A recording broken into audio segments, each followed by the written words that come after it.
Hello everyone, it's Mark. Welcome to our channel. Today seems like the day to be doing repairs on things. If you watched my previous video, you saw that I replaced the belts on my Toro zero-turn mower. And I figured, well, I'm already all crusty, dirty and everything. It's sweaty, I'm soaking wet right now. It's about 90 degrees and no breeze at all, and the sun's shining here in wonderful Florida. I love it. I'm from Illinois and I love the heat. That's one of the reasons we moved away from Illinois, is because the snow and cold, it just seemed like it was miserable 10 months out of the year up there anymore. So, you know, I know everybody says Florida's hot, but I love it. But anyway, one of the other things I need to do today is change the rear shocks on my pickup truck.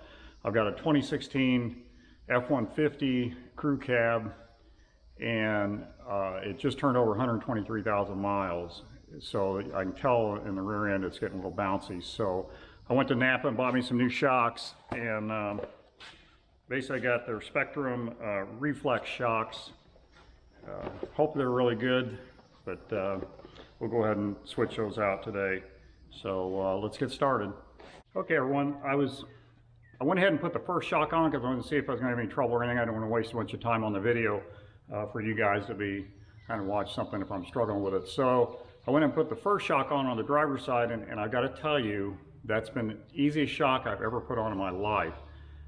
I did a video a little while back putting new shocks on my golf cart, and that was harder than what it took to put on this F-150. There's two bolts. The upper bolt, the nut has a little flange so it won't spin, so you just need a socket on it. Now I did notice on the driver's side, for some reason, that upper bolt doesn't have that flange, so I'm going to have to put a wrench on it. But just to give you an idea of how bad the shocks are, you can see that's extended all the way out. See, I can push it right down, and then look, see, it's just barely coming back up again. I don't know if you can tell it's moving, but it's barely coming back up again.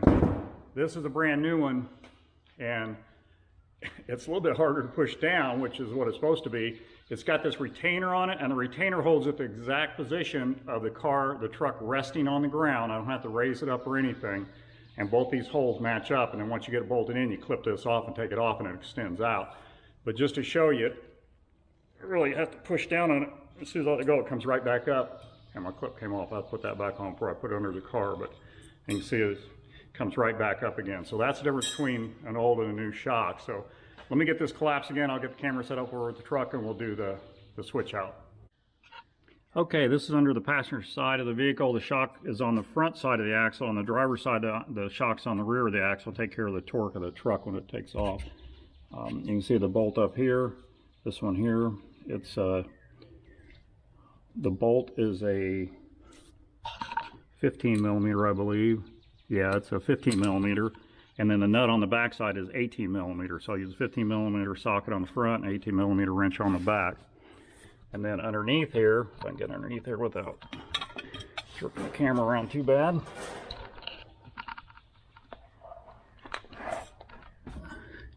You can see the bolt and the nut that holds the bottom of the shock in. So what I'm going to do is I'm going to take the bolt loose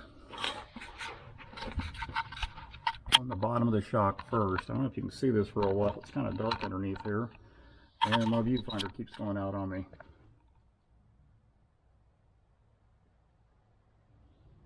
Okay. Now this one I have to use both wrenches on because for some reason that little retainer's not on the top nut like it was on the other side. It made it a lot easier. I didn't have to put a wrench up there. I could just put the socket on it. And for some reason these bolts are about an inch longer than they need to be. And it's an elastic stop nut, so it's tied all the way out. And unfortunately, I don't have my compressor set up yet, so I can't use my impact wrench to take this off. I could zip it right off otherwise. So we'll do it the old-fashioned way. I need to exercise anyway.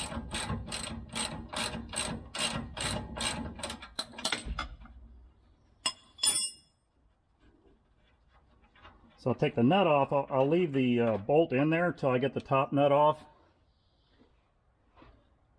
And if you can see up through there or not. It's kind of hard to get this camera in there because my hand's going to be right in the way, I think. Plus the lights are probably shining wrong. I don't know if that's good or not. I guess I'll see when I edit it. I'm going to have to cut some of this out if it's not showing anything.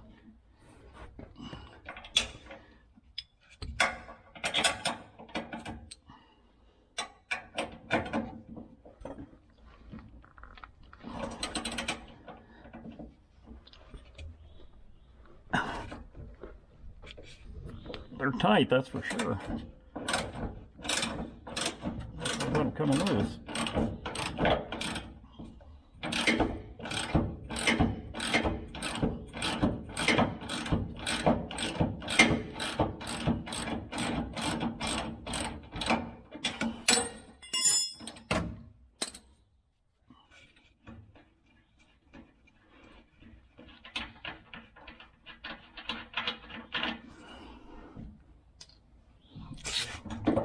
Just put it so I can pull the bolt out, and yet collapse it a little bit to get past everything. There. And out it comes. You can kind of see how the spout was opening up when I took it off of there. Now put the new shock on.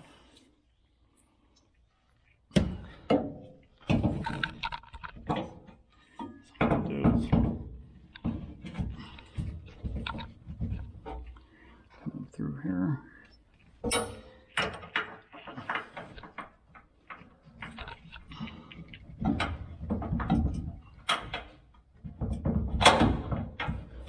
I'm going to crawl out to see my hole.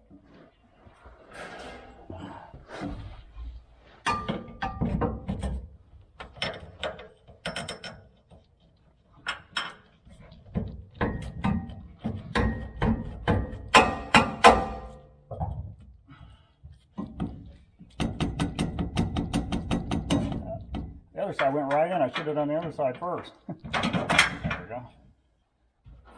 Okay.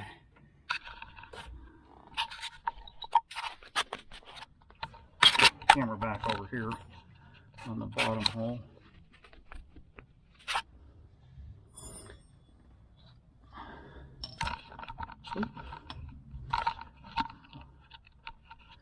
Looks like you're in an earthquake.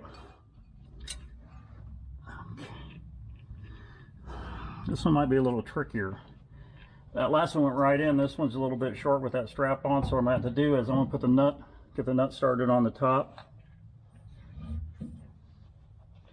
And so that won't slip out on me, and I'm going to have to clip that retainer and guide it in there and snap that, get that bolt in there before it collapses all the way out. So that have to be quick. I'm not tripping.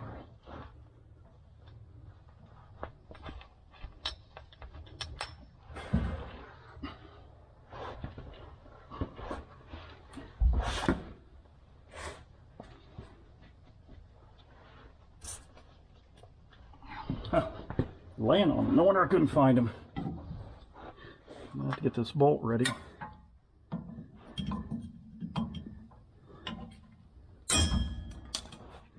So put that came down in there.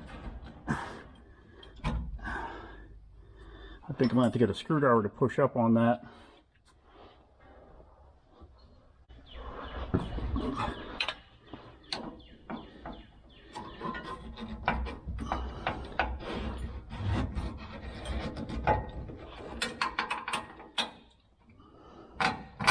There we go.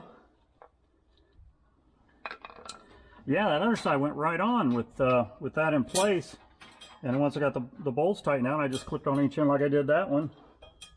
And popped right open. Maybe it raised a little bit when I did that on the other side.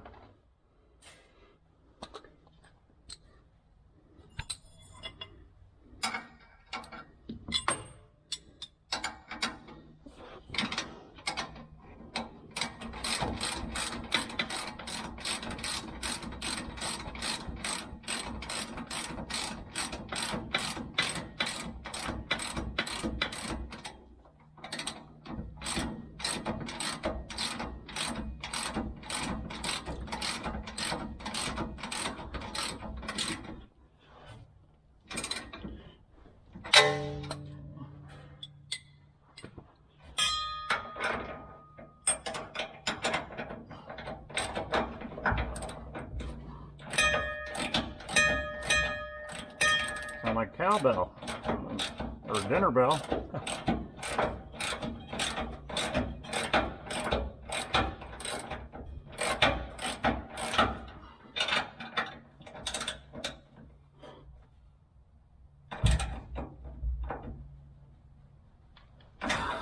There you go. Even though I had a problem with this side having to cut that strap ahead of time, it's still a real easy job. Like I said, normally I have to go and jack up the vehicles and raise and lower them, get the shock to line up and everything. So those straps definitely help. I'm sure that's the way they are on all the shocks now, replacement shocks, I would think.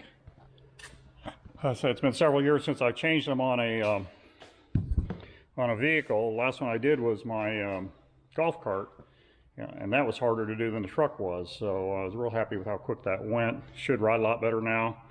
I could tell the difference before I knew the shocks were getting bad, especially if I had my trailer on the back and you hit a bump, it kind of floats a little bit. It should take care of that now. So, well, I hope you enjoyed the video. I hope you learned something. I know I did. So if you got any comments or anything, please leave them down below. Hit the like and subscribe and share it with your friends, and I'll see you on the next video.